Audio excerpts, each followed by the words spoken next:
Kaalaman ko kasi na pupunta dapat si Gerald dito. And obviously, wala pa siya. Nabanggit po ba niya sa inyo na pumunta siya dito? Eh, baka iso-surprise na ako. Nabanggit po ni Gerald sa akin na may sasalihan daw kayong networking. Ano nga yung networking?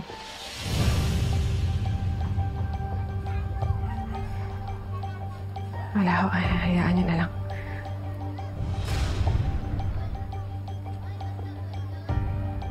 Nay, sa tingin niyo po ba dito talaga pupunta si Gerald? O baka sa iba siya pupunta? Teka, i-check ko nga. Kasi nakapatay tong phone ko eh. Nagcha-charge.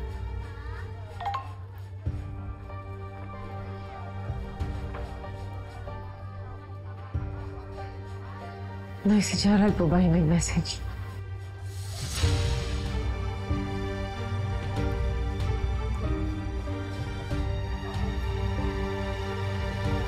Nay, ano gusto sinabi ni Gerald? Hindi, wala namang text. Baka hindi pumasok. Eh, nagloloko kasi tong telepono ko eh. Baka naman na-traffic lang papunta rito. Nay, nauna siyang umalis sa akin. Hindi naman po traffic papunta dito. Diretsahang tanong na lang, Nay. May nabanggit po ba si Gerald sa inyo? Kahit papiyaw lang. O sa ibang babae.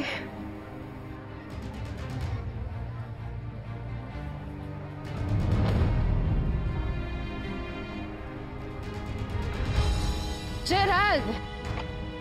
Gerald, sandali! Gerald! Gerald! Please, wag mo naman ako iwan! Gerald! Gerald, wag mo ako iwan sandali! Gerald, please! Hindi ko naman nakalaan na ikaw pa rin yung gugustuhin ko hanggang dulo eh. Ayoko itong nararamdaman ko, pero Gerald, mahal pa rin kita.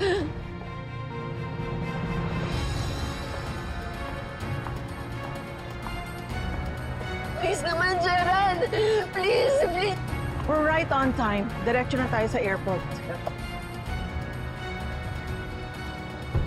Please, iniwan mo na ako dati para kay Jean. Huwag mo naman sana ulit gawin sa akin to. Parang awa mo na, Gerald, please. Sandali lang. Mag-minor ka. Gerald? And Betsy?